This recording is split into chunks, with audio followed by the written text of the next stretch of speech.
नमस्कार, मैं डॉक्टर गुरप्रीत सिंह आज हिस्ट्री की क्लास में आपका स्वागत करता हूं। आज हम बीए फर्स्ट ईयर और सेमेस्टर सेकंड का एक टॉपिक जो है इसको पढ़ेंगे। इससे पहले कि दो यूनिट है उसको आप पढ़ चुके हैं, उसमें आपने ये देखा और इसके बारे में पढ़ा कि किस तरीके से जो है मध्य एशिया से एक जाति या कुछ जातियों के लोग भारत में आए और उन्होंने भारत में जो है एक मुस्लिम शासन व्यवस्था की शुरुआत जो है की।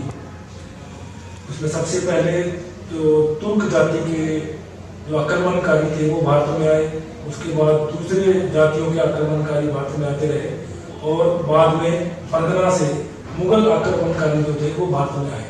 तो ये इतिहास जो है ये हम पिछले 2 यूनिट्स में हम पढ़ चुके हैं कि किस तरीके से सल्तनत काल की स्थापना हुई, किस तरीके से कुतुबुद्दीन ऐबक ने दिल्ली में जो है राजधानी बनाकर सल्तनत काल की शुरुआत की, किस तरीके से बलबन, इल्तुतमिश, रजिया सुल्तान, फिरोज तुगलक, मोहम्मद तुगलक, अलाउद्दीन खलजी, इन सभी ने अलग अलग समय में शासन किया और किस प्रकार से बाबर के आने के बाद सल्तनत काल का अंत होता है और मुगल काल की शुरुआत होती है।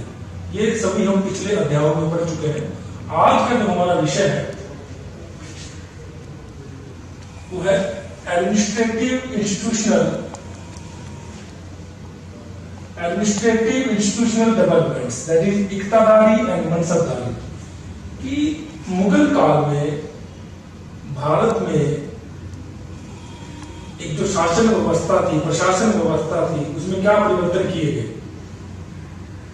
प्राचीन काल से भारत में चाहे वो मौर्य पीर वंश रहा हो या गुप्त वंश रहा हो या हर्ष का साम्राज्य था या राजपूत काल आया, उसके बाद अलग अलग समय में अलग अलग शासकों ने अलग अलग शासन व्यवस्था जो थी या शासन प्रणाली को भारत में लागू किया। तो जब मुस्लिम भारत में आए, और खासकर ये कहना ज्यादा उचित होगा कि जब तुर्क भारत में आए तो उनके सामने एक तो उनकी पृष्ठभूमि थी कि जिस जगह से वो आए वहां से कौन सी वो शासन व्यवस्था लेके आए, और एक उनके सामने वो समाज था जिसको उन्होंने जिसके ऊपर शासन नया शुरू करना था या नई शासन व्यवस्था जिसको उन्होंने देनी थी। तो उन्होंने जो शासन व्यवस्था शुरू की वो बहुत कुछ तो वो भारत की जो प्राचीन शासन व्यवस्था थी उसी को उसमें जारी रखा गया, हालांकि उसको नाम कुछ और दे दिए गए, और बहुत कुछ उसमें उन्होंने जो ईरानी शासन व्यवस्था थी या अब्बासी खलीफाओं की जो शासन व्यवस्था थी उसको उन्होंने उसके अंशों को यहाँ पे लागू किया या शामिल किया। तो इसको ज्यादा अच्छे तरीके से समझने के लिए मिडीवियल या मध्यकाल को 2 भागों में बांटा जाता है।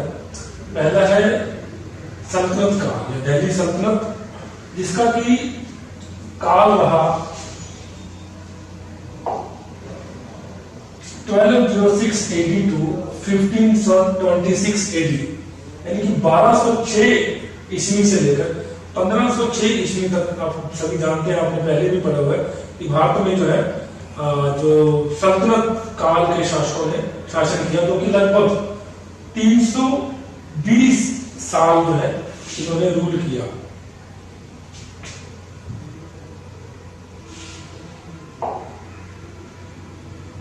उसके बाद दूसरा पीरियड स्टार्ट होता है मिडीवल काल में या मध्य काल में। इसको आप मुगल पीरियड या मुगल काल के नाम से जानते हैं, और इसकी शुरुआत बाबर ने की थी। जब बाबर ने इब्राहिम लोदी को हराकर जो है पानीपत की तीसरी लड़ाई में भारत पर रूल करना शुरू किया। तो 1526 से कहानी शुरू होती है और 1707 AD यानी 1707 ईस्वी तक जो है मुगल के काल के विभिन्न शासकों के द्वारा जो है वो रूल किया गया, और जिसका कि टोटल पीरियड बनता है लगभग 181 ईयर्स यानी 181 साल।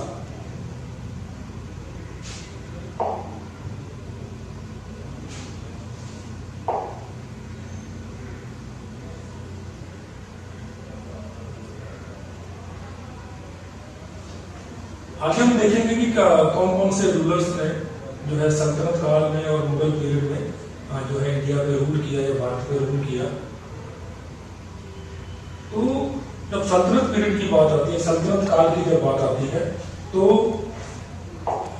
कुछ वंशों के शासकों ने भारत पर शासन किया। इसमें सबसे पहले ममुलुक डायनेस्टी या जो ममुलुक वंश है, इसको कई बार दास वंश भी कहा जाता है, क्योंकि इसमें बहुत सारे शासक वो थे जो दास थे। लेकिन वो दास वंश कहना इसको ज्यादा उचित नहीं है, क्योंकि इसमें बहुत सारे वो शासक भी हुए जो किसी के दास नहीं थे, वो इंडिपेंडेंट रूलर थे। तो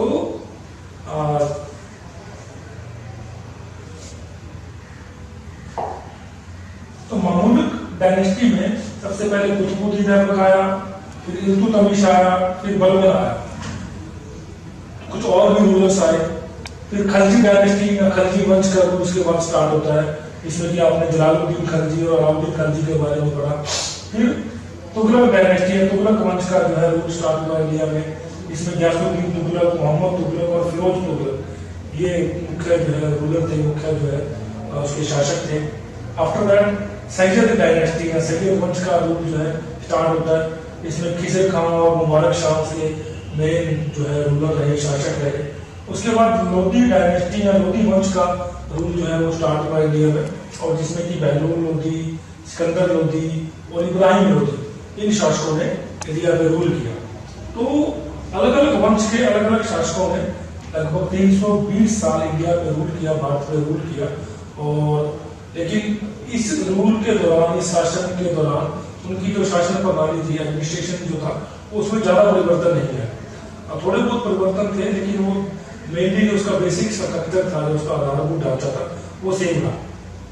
तो मुगल पीरियड्स के रूलर्स जो भी आपको नाम नजर आ रहे हैं, जैसे कि इसमें बाबर है, हुमायूं है, अकबर आया, उसके बाद जहांगीर, शाहजहां और औरंगजेब, तो इन्होंने अलग अलग पीरियड में इंडिया पे रूल किया या इंडिया पे शासन किया।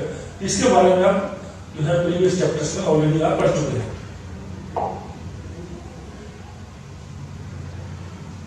तो आज बेसिकली हमारा जो मेन विषय है जिसके ऊपर हम चर्चा करेंगे, वो है कि सल्तनत काल और मुगल काल में कौन कौन सी जो शासन व्यवस्था की मुख्य विशेषताएं थी,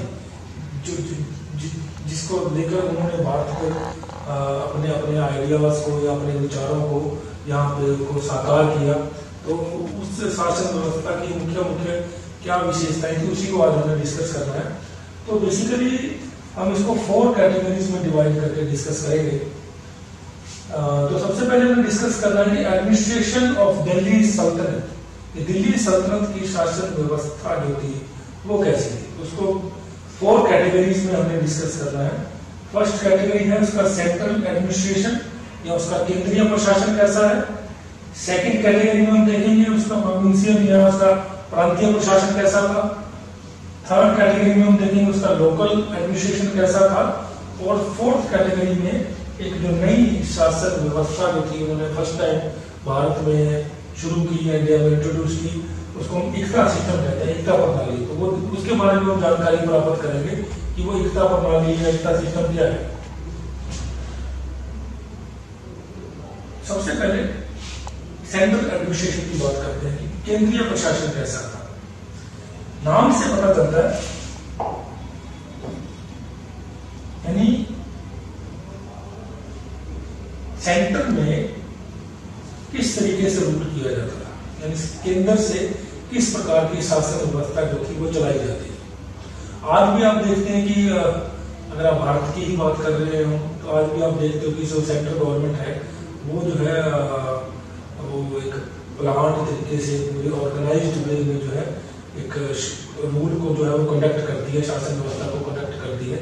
और उसमें अलग अलग मंत्री और अलग अलग ऑफिसर जो है उसके लिए अपॉइंट किए जाते हैं। तो यही परंपरा प्राचीन काल से भी भारत में चली आ रही है। तो जब से वैदिक काल या मौर्य काल या उसके बाद अगर गुप्त पीरियड की बात करते हैं तो विभिन्न कालों में अलग अलग शासन व्यवस्था का रूप जो है अलग अलग रहा। लेकिन उसकी बहुत सारी बातें जो है वो बहुत सारी उसकी विशेषताएं जो थी वो सल्तनत काल तक भी चलती रही। तो सल्तनत काल के शासकों ने कुछ नामों के परिवर्तन कर दिए, कुछ डेजिग्नेशंस को चेंज किया कि प्रधानमंत्री को वजीर कहा जाने लगा, कुछ और जो अधिकारी थे उनको किसी और नाम से देखा गया, उसके और नाम दिए गए और कुछ परिवर्तन के साथ उन्होंने एक नई शासन व्यवस्था जो है वो भारत में शुरू की।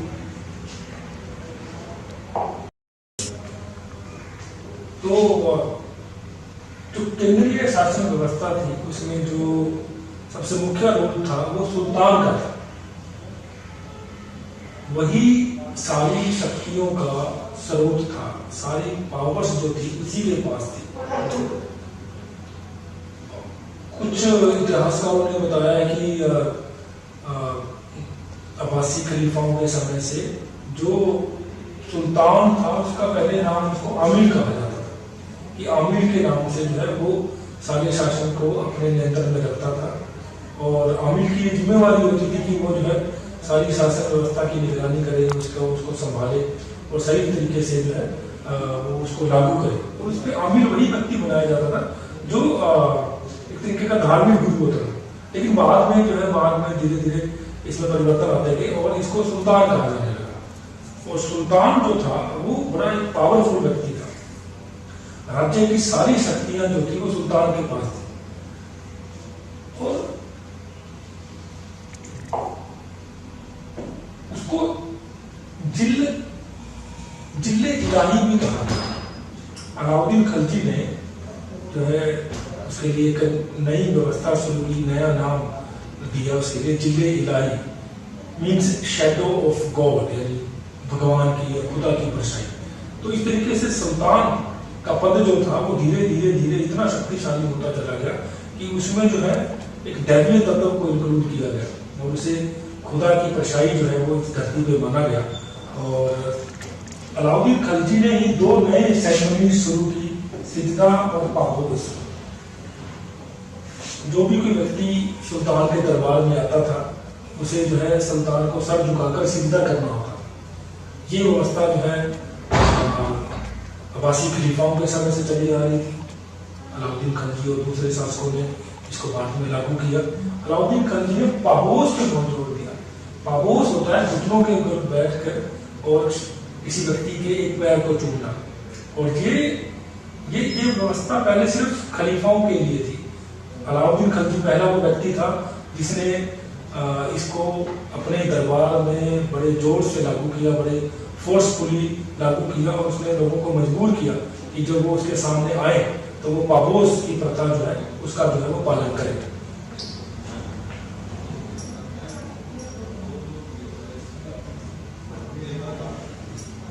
सुल्तान के बाद बात आती है मिनिस्टर्स, मंत्री परिषद।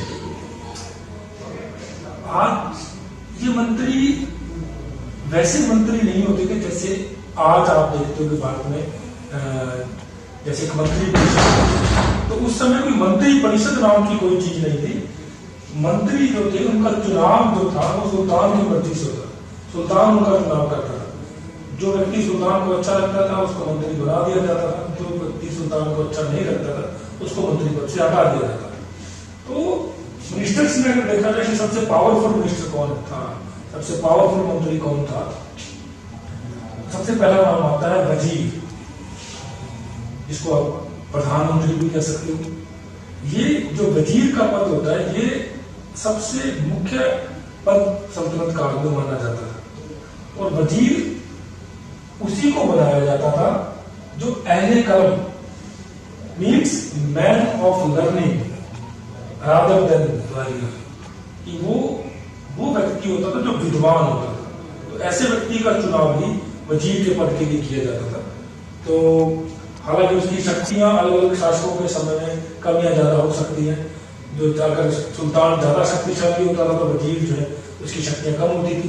कई बार ऐसा होता था कि सुल्तान के पद पे कोई अयोग्य व्यक्ति बैठ जाता था तो वजीर जो है वो ज्यादा शक्तिशाली अपनी भूमिका का जो है वो निर्वाह करते थे। दूसरा जो मंत्री सल्तनत काल में जिसका नाम आता है वो है आरिज़े ममालिक। ये बेसिकली सैनिक संबंधों से रिलेटेड जितने भी कार्य होते थे वो आरिज़े ममालिक इनकी देखरेख करता था कि सैनिकों की भर्ती कैसे करनी है, उनको वेतन कितना देना है, उनके लिए कौन कौन सी सुविधाएं जो है वो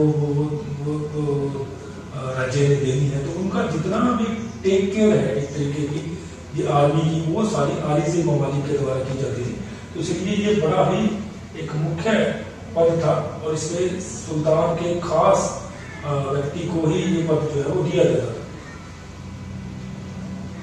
तीसरा जो मंत्री सल्तनत काल में था जिसका पद था वह है दीवाने इंशा। तो दीवाने इंशा जो है इसका कार्य ये होता था कि जितने भी कॉरेस्पोंडेंस या पत्राचार होते थे दूसरे राज्यों के साथ, जितने भी ऑर्डर्स जो है निकाले जाते थे, उन सभी की देखरेख करना, उनको लिखवाना, उनको डिस्पैच करना या उनको भेजना और उनका प्रॉपर रिकॉर्ड करना, ये सारा काम जो है वो दीवाने इंशा के द्वारा जो है वो किया जाता है। नेक्स्ट है जो मंत्री पद का नाम है वो दीवाने रिसालत। दीवाने रिसालत को लेकर इतिहासकार एक मत नहीं है, अलग अलग विचार रखे गए हैं। उसका मानना है कि दीवाने रिसालत जो है वो फॉरेन मिनिस्टर था, कि विदेश मंत्री जो है जिसको आप कह सकते हो। लेकिन दूसरे इतिहासकारों का मानना है कि रिसालत जो शब्द है वो रसूल से निकला है और रसूल जो है वो धार्मिक कार्यों से रिलेटेड जो है उसको जो है टास्क करने होते थे। तो अलग अलग सुल्तानों के अंदर या उनके शासन काल में दीवाने रिसालत के अलग अलग काम दिए गए उसको। कहीं पर उसने रिलीजियस मैटर्स को देखा तो कहीं पर उसने फॉरेन मिनिस्टर जो काम किया। नेक्स्ट जो है हमारे पास बरीद खास। तो बरीद वो अधिकारी होता था जिसको जासूसी विभाग की जो है देखरेख का कार्य जो है वो दिया जाता था। और बरीद एक मुख्य बरीद होता था, उसकी सहायता के लिए बहुत जगह पर उसके सहायक बरीद भी जो है वो अपॉइंट किए जाते थे, वो रखे जाते थे। तो जितने भी सल्तनत काल के जितने भी शासक थे, खासकर जो अलाउद्दीन खिलजी था, उसने बहुत सारे जो है अपने सिपाही डिपार्टमेंट को, अपने जासूसी विभाग को उसने बहुत स्ट्रॉन्ग कर बहुत मजबूत किया था उसने। और इसलिए ये विभाग जो था वो बहुत महत्वपूर्ण था और इसके लिए उस व्यक्ति को यहाँ पर अपॉइंट किया जाता था जो सुल्तान का सबसे विश्वास पात्र व्यक्ति होता था। नेक्स्ट जो अधिकारी होता दीवाने अमीर को ही उसको कहा जाता था। उसका विभाग था एग्रीकल्चर विभाग या कृषि विभाग। उस समय सल्तनत काल में किसी भी राज्य का या किसी भी शासक की आय का जो मेन सोर्स होता था वो एग्रीकल्चर से कलेक्ट जो टैक्स उनको मिलता था वो मेन उनकी आय का सोर्स माना जाता था। तो जितने भी सल्तनत काल में जितने भी शासक हुए उन सभी ने एग्रीकल्चर टैक्स कलेक्शन पे बहुत ज्यादा जोर दिया। तो इसके लिए इस विभाग की स्थापना की गई और दीवाने अमीर को ही का ये काम था कि वो अन्य अधिकारियों की हेल्प से ये देखता था कि जितनी भी भूमि है उसकी पैमाइश कराई जाए, भूमि की जो उपजाऊ शक्ति है उसके आधार पर जो है उसका जो है उसका टैक्स जो है फिक्स किया जाता था कि कितना टैक्स जो है उसको स्टेट को देना होगा। तो इसलिए ये विभाग भी अपने आप में बहुत महत्वपूर्ण विभाग जो है वो माना जाता है। नेक्स्ट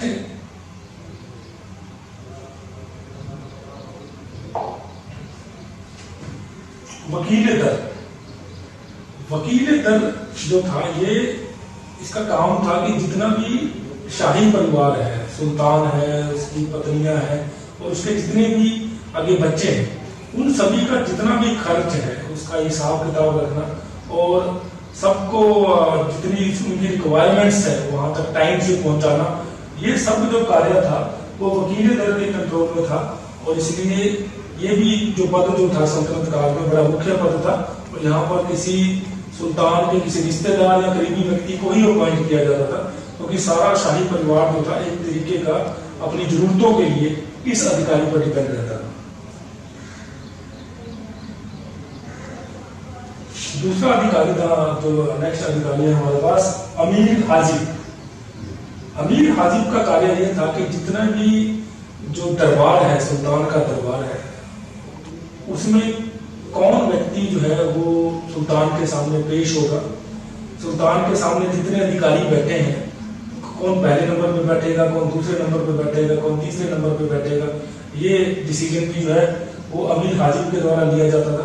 बाहर से अगर कोई व्यक्ति मिलने आया है या कोई मांग पत्र प्रस्तुत करना चाहता है सुल्तान के लिए, तो उसका डिसीजन भी जो है इसी अधिकारी के द्वारा किया जाता है। तो कोर्ट से संबंधित या दरबार से संबंधित जितने भी डिसीजन होते थे उसकी डेली फंक्शनिंग को लेकर वो अमीर हाजिम के द्वारा जो है किए जाते थे। एक और अधिकारी जो है वो सल्तनत काल में जिसका अगर हम जिक्र नहीं करेंगे तो ये हमारी जो सूची जो है वो अधूरी रह जाएगी, वो है दीवाने अमीरात।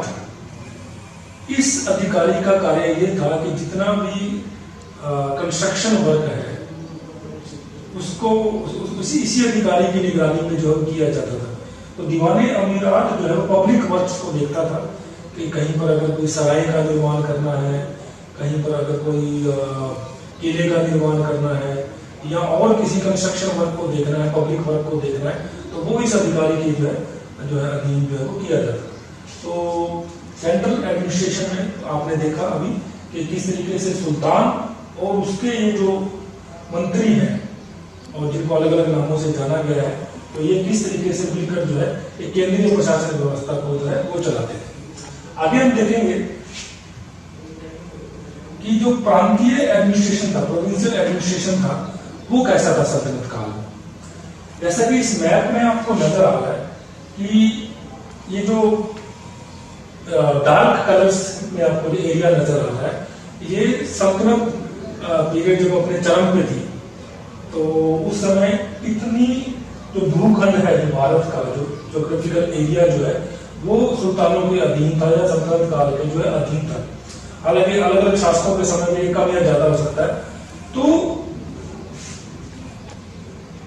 क्लियर डेफिनेशन तो नहीं मिलती हमें सल्तनत काल के किसी भी डॉक्यूमेंट में कि या इतिहासकार जो समय रहे उन्होंने कोई प्रांत की सही परिभाषा हमारे सामने प्रस्तुत नहीं की कि प्रांत कैसा होना चाहिए। लेकिन फिर भी जो जितना लिटरेचर या साहित्य हमारे पास अवेलेबल है उसके आधार पर कुछ निष्कर्ष जो है निकाले जा सकते हैं कि सल्तनत काल में जो केंद्रीय प्रशासन को सुचारू रूप से चलाने के लिए सारे ज्योग्राफिकल लैंड को कुछ डिविजन्स में डिवाइड किया गया। और अकॉर्डिंग टू बर्निंग जो समय का इतिहासकार था, वो कहता है कि इसकी संख्या जो थी वो लगभग 20 थी, यानी कि लगभग 20 प्रांत जो थे वो सल्तनत काल में जो है बनाए गए एडमिनिस्ट्रेटिव पॉइंट ऑफ व्यू से। और जो भी एक प्रोविंस था, जो एक प्रांत था, वो कई इक्ता को मिलकर बनता था। अब इक्ता क्या है ये हम आगे जब चैप्टर में आगे फर्दर बढ़ेंगे तब आपको डिटेल में बताया जाएगा कि इक्ता क्या होता है।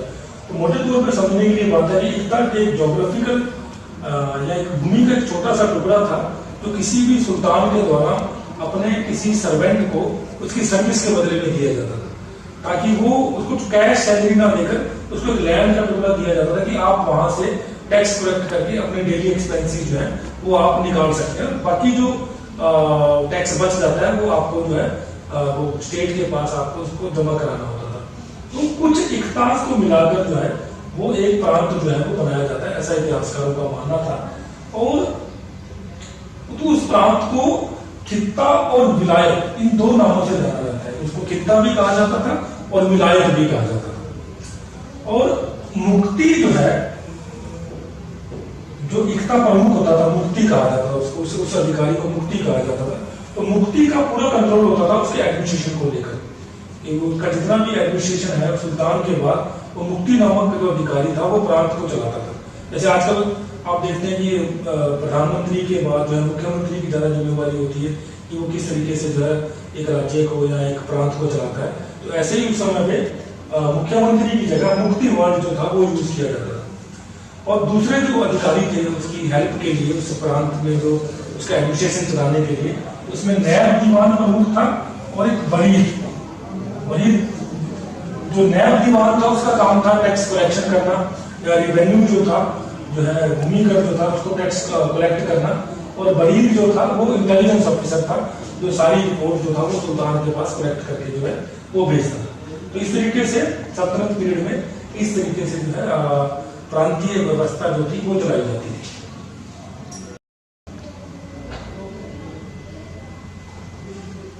तो अब हम देखेंगे कि लोकल एडमिनिस्ट्रेशन या जो स्थानीय शासन व्यवस्था थी सल्तनत काल में वो कैसी थी।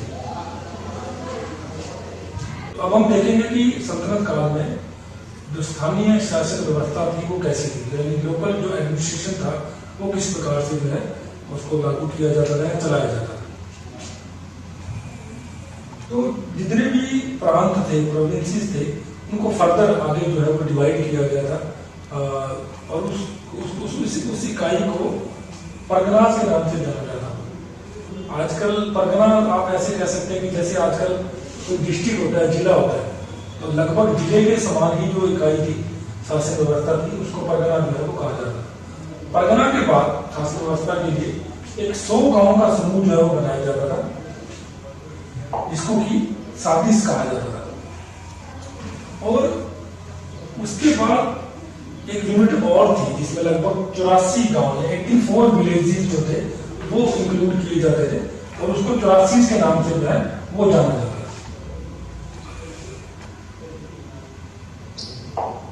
आगे हम देखते हैं कि इन जो परगना जो बनाए गए थे, यहाँ पर एक अधिकारी की नियुक्ति की जाती थी सुल्तान के द्वारा, जिसको कि आमिल कहा जाता था। आमिल एक बड़ा मुख्य व्यक्ति होता था, सुल्तान का विश्वास पात्र व्यक्ति जो होता था, उस अधिकारी को ही आमिल का पद जो है वो दिया जाता था। और इसकी जितनी भी परगने की जितनी भी शासन व्यवस्था होती वो आमिल के द्वारा जो है की जाती थी। आमिल की हेल्प करने के लिए बहुत सारे दूसरे अधिकारी जो थे वो सुल्तान के द्वारा वहां पर अपॉइंट किए जाते थे, जिसमें कि सबसे पहले आता है पोतदार, हेड ऑफ ट्रेजरी, यानी कि जितना भी आप कह सकते शाही खजाना है उसकी सारी जिम्मेवारी जो है वो पोतदार के पास होती थी। दूसरा अधिकारी था इसमें कानूंगो। कानूंगो जितना भी भू राजस्व का जितना रिकॉर्ड है वो सारा कानूंगो के पास रखा जाता था। आज भी अगर आप तहसील में चले जाते हैं तो आप देखेंगे कि वहां पर कानूंगो नाम का एक अधिकारी होता है और आज भी उसने यही ड्यूटी है जो सल्तनत काल में जैसी ड्यूटी वो जो है परफॉर्म करता था। तीसरा अधिकारी होता था मुकद्दम। इसको जो सरपंच है आजकल, जिसको आप सरपंच के नाम से जानते हो, विलेज हेड जो है, गांव का जो मुखिया होता था, उसको उस समय सल्तनत काल में मुकद्दम कहा जाता था। और मुकद्दम जो था वो राज्य की या कई मामलों में जो है वो उनको हेल्प करता था, मीडिएटर के तौर पर वो गांव के लोगों और सरकार के बीच में जो है वो अपने भूमिका का निर्वाह जो करता था। फिर उसके बाद एक अधिकारी होता था जिसको चौधरी कहा जाता है। तो कुछ गांवों को मिलाकर एक समूह, मान लीजिए 4 या 5 गांव का एक समूह बना दिया जाता था और उसके ऊपर जो एक अधिकारी जो है जिसकी नियुक्ति की जाती थी उसको चौधरी कहा जाता था। और एक और जो ऑफिसर है जो उस समय अपनी ड्यूटी परफॉर्म करता था उसको पटवारी कहा जाता था। तो पटवारी का मुख्य काम होता था कि जितना भी लैंड रिकॉर्ड है और टैक्स कलेक्शन का जितना भी रिकॉर्ड है उसको या लैंड की मेजरमेंट का अगर कोई टास्क है वो सारा पटवारी के द्वारा जो है वो किया जाता था। और पटवारी और कानून ये दोनों नाम के पद आज भी भारत की शासन व्यवस्था में आपको देखने को मिलते हैं। तो आप किसी भी तहसील में चले जाए तो वहां पे आपको पटवारी भी जरूर मिलेगा और कानून को भी जरूर मिलेगा। फिर हम आगे बात करेंगे एकता प्रणाली के बारे में। ये भारतीयों के लिए ये प्रणाली नहीं थी। इससे पहले भारतीयों ने इसके बारे में ना तो कभी सुन रखा था ना उनको कोई इसका अनुभव था। तो सल्तनत काल के जितने भी शासक थे इन्होंने भारत में इस प्रणाली की शुरुआत की और इसकी जड़ें जो थी वो उसकी बैकग्राउंड जो है वो मध्य एशिया तक या जो ईरान का जो साम्राज्य है या मुस्लिम जो अब्बासी खलीफा थे उन तक इसकी पृष्ठभूमि जाती है। इसके बारे में हम आगे चर्चा करेंगे। तो एकता प्रणाली को समझने के लिए बेसिकली हम इसको 4 कैटेगरीज में जो है वो इसको समझेंगे। तो पहला है why was Ekta system implemented, कि एकता सिस्टम जो है उसकी शुरुआत क्यों की गई सुल्तानों के द्वारा। सेकंड है rise and development of the Ekta system, किस तरीके से जो है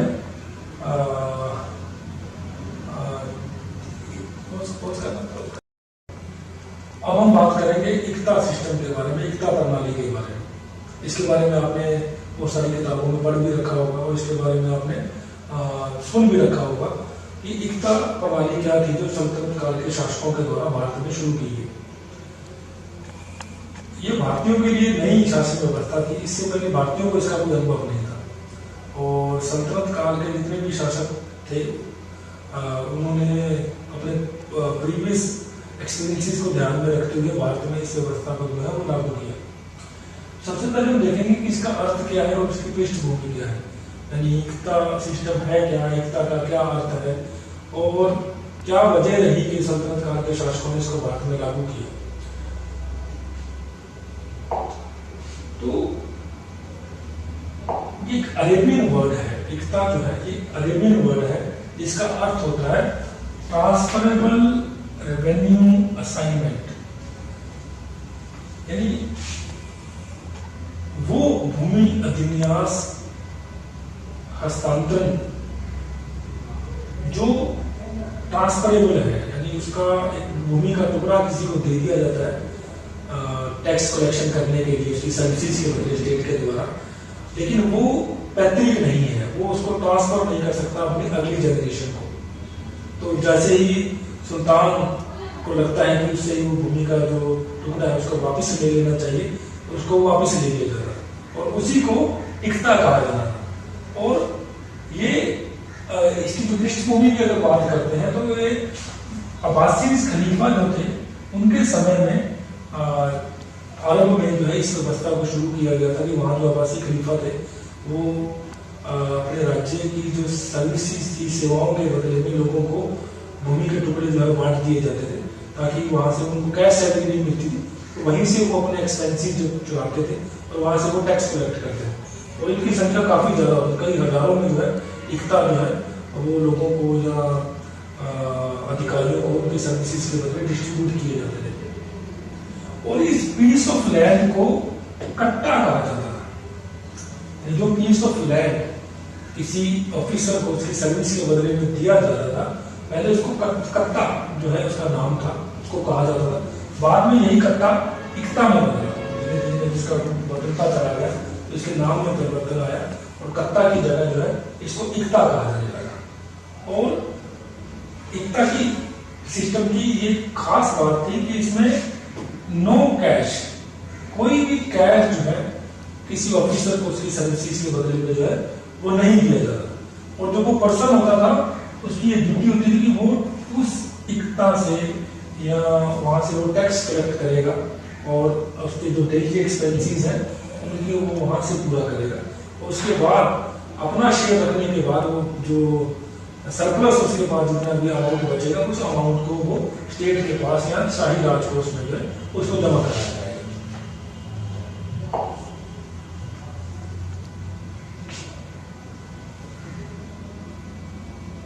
आगे इस शासन इस एकता प्रणाली को समझने के लिए हमें इसकी कुछ विशेषताओं को जानना होगा, तभी हम इसको ज्यादा अच्छे तरीके से समझ पाएंगे। तो सबसे पहली विशेषता है कि इसका जो अधिकारी था जिसको ये लैंड जो है अलॉट की जाती थी उसको मुक्ता कहा जाता था। और उसको मुक्ता कहा जाता था और उसको दूसरे नामों से भी जो है वो जाना जाता था। जैसे आप देख रहे हैं कि रेड कलर में आपको नजर आ रहा है कि उसको हाकिम, आमिर, खान, मलिक ये भी नाम जो थे वो उसके लिए प्रयोग में लाए जाते थे, लेकिन ज्यादातर तौर पर एकता चीफ को मुक्ता के नाम से जाना जाता था। दूसरा है कि साइज एंड डिस्ट्रीब्यूशन ऑफ एकता, कि एकता का साइज क्या होगा और किसको वो एकता जो है वो अलॉट की जाएगी। तो इसके बारे में कोई फिक्स नियम नहीं थे कि एकता का साइज क्या होगा, वो छोटी भी हो सकती थी एकता, वो बड़ी भी हो सकती थी। ये सुल्तान की मर्जी पर डिपेंड करता था कि वो किस अधिकारी को किस साइज की जो है एकता जो है वो अलॉट की जाती थी। तो कुछ उदाहरण में मिलते हैं कि कुछ एकता जो थे उनकी इनकम जो थी पर ईयर 2 लाख टंका, जो समय करेंसी जो है प्रचलन में थी उसको टंका कहा जाता था। तो कुछ का साइज इतना बड़ा था कि उनकी इनकम जो है 2 लाख टंका प्रति वर्ष थी और कुछ एकता वो थे जिनकी इनकम जो थी वो 20,000 लाख जो है टंका प्रति वर्ष थी। तो आप डिफरेंस दे सकते हैं कि कहाँ पर 20,000 और कहाँ पर 2 लाख, तो दोनों में बहुत डिफरेंस है। तो इस प्रकार से एकता का जो साइज है वो वो फिक्स नहीं था, वो साइज छोटा या बड़ा हो सकता था और सुल्तान की मर्जी से इसको जो है डिस्ट्रीब्यूट किया जाता था। तो बहुत सारे इक्ता जहाँ पर सुल्तान को लगता था कि वो राजनीतिक पॉइंट ऑफ व्यू से जो है वो ज़्यादा इम्पोर्टेंट है, वहाँ पर अपने खास लोगों को अपॉइंट किया जाता था और नज़दीक की जो इक्ता जो थे वो भी अपने खास लोगों को सुल्तान के द्वारा जो है वो दिए जाते थे। फिर हम बात करेंगे कि टेन्योर ऑफ मुक्ता, एक मुक्ता जो है उसको कितने साल के लिए जो है वो भूमि का टुकड़ा दिया गया टैक्स कलेक्ट करने के लिए। तो नॉर्मली ये जो टाइम पीरियड है ये लगभग 3 साल का होता था और 3 साल के बाद जो है ये दूसरे अधिकारी को वो जो है लैंड का टुकड़ा दे दिया जाता था या उसको उस अधिकारी को एक जगह से बदलकर दूसरी जगह भेज दिया जाता था। लेकिन कई केसों में ये 7 से 8 साल तक भी ये टेन्योर जो है वो देखने को मिलता है और अलग अलग सुल्तानों के काल में अलग अलग ये टेन्योर रहा। जो सुल्तान अगर ज्यादा शक्तिशाली है तो वो इतने कंट्रोल रखता था और जो सुल्तान अगर कमजोर था, जो अगर कुछ ऐसे सुल्तान थे जो ज्यादा शक्तिशाली नहीं थे तो उनके समय पे ये अपनी जो मुक्ता होते थे ये अपनी पावर्स जो है वो आगे ट्रांसफर कर दिया करते थे। तो सुल्तानों के अनुसार ये अलग अलग समय में अलग अलग प्रकृति के अनुसार है इसका टेन्योर रहा। नेक्स्ट है कंट्रोल ओवर इक्ता, कि इक्ता के ऊपर किसका कंट्रोल रहता था। नेचुरली सी बात है, जो इक्ता चीफ था जिसको आप मुक्ता के नाम से जानते हैं, तो वही पूरे जिम्मेवारी जो थी उसकी एडमिनिस्ट्रेशन की वो मुक्ता के ऊपर थी और जितना भी टैक्स कलेक्शन से लेकर या दूसरी जितने भी डिसीजंस हैं वो सब जो है वो मुक्ता के द्वारा किए जाते थे। और उसके प्रशासन में उसकी हेल्प करने के लिए सुल्तान के द्वारा या सेंट्रल गवर्नमेंट के द्वारा कुछ अधिकारियों की नियुक्ति की जाती और उसमें पटवारी, खुद और मुकद्दम, ये 3 अधिकारी जो थे वो मुख्य थे जो मुकद्दम की जो मुक्ता जो था उसकी वो हेल्प करते थे डेली एडमिनिस्ट्रेशन को चलाने। तो इस तरीके से हमने अभी हम देखेंगे कि डिफरेंट जो डायनेस्टीज और रूलर रहे सल्तनत काल में उसके दौरान इक्ता प्रणाली कैसी थी। तो मुख्य तौर पर हम इसमें मामलूक काल में, खलजी पीरियड में और तुगलक पीरियड में देखते हैं कि इस दौरान जो है उसकी प्रकृति जो है इक्ता सिस्टम की कैसी रही। तो मामूली पीरियड की अगर बात करें तो कुतुबुद्दीन ऐबक को इतना टाइम नहीं मिला था कि वो एडमिनिस्ट्रेशन इम्प्लीमेंट कर पाता क्योंकि कुछ साल ही वो जीवित रहा। उसके बाद इल्तुतमिश पहला वो शासक था जिसने जो है इक्ता सिस्टम को इंडिया में शुरू किया और इल्तुतमिश के बाद बलबन जो था, बलबन ने इसका विस्तार किया या इसको प्रॉपर तरीके से ऑर्गेनाइज किया और बलबन ने बहुत सारी इक्ता जो थी उन लोगों से वापस भी ले ली थी जिसको लगता था कि वो सर्विस में नहीं है स्टेट की। और तो इसमें बहुत सारी इक्ता जो थी भूमि के टुकड़े जो थे उन अधिकारियों से वापस भी ले ली क्योंकि बलबन का यह मानना था कि जो अधिकारी स्टेट की या राज्य की सेवा कर रहा है उसी को जो है एक इक्ता जो है अलॉट किया जाना चाहिए। खलजी पीरियड की बात करें तो अलाउद्दीन खलजी ने इसको बहुत एक्सटेंड किया, इसमें बहुत सारे परिवर्तन भी लेके आया और उसमें नए नए प्रयोग भी जो है उसने इसमें शुरू किए। तो इक्ता प्रणाली को खलजी पीरियड तक जाते जाते उसका बहुत सारा विस्तार हो चुका था, हजारों में उसकी संख्या हो चुकी थी तो जिसकी वजह से बहुत सारी समस्याएं भी आ रही थी। तो अलाउद्दीन खलजी ने उनको दूर किया और अलाउद्दीन खलजी अपने आर्थिक सुधारों के लिए जाने जाता है। इस प्रकार से उसने इक्ता सिस्टम में भी बहुत कुछ प्रयोग किए। फिर तुगलक पीरियड में हम देखते हैं कि तुगलक पीरियड में मोहम्मद तुगलक का ये मानना था कि एक जो मुक्ता होता है, जो इक्ता का प्रमुख है, चीफ जो है, उसकी इनकम जो है टोटल इनकम का 10% से ज्यादा नहीं होनी चाहिए। तो इस तरीके के बहुत सारे नियम जो है वो तुगलक पीरियड में भी बनाए गए। तो इस तरीके से आज हमने देखा कि किस प्रकार से सल्तनत काल में शासन व्यवस्था को जो है वो सुचारू रूप से चलाने के लिए, उसको एक आदर्श शासन व्यवस्था बनाने के लिए सुल्तानों ने अपने अपने समय में अलग अलग प्रयोग किए। तो आज के इस लेक्चर में हमने, अगर हम थोड़ा इसको बैकग्राउंड में जाके देखते हैं तो हमने देखा कि सेंट्रल एडमिनिस्ट्रेशन कैसा था, प्रोविंशियल एडमिनिस्ट्रेशन कैसा था, लोकल एडमिनिस्ट्रेशन कैसा था और सबसे मुख्य इक्ता सिस्टम कैसा था, इक्ता प्रणाली कैसी थी। इसको भी पहली बार भारत में जो है शुरू किया गया।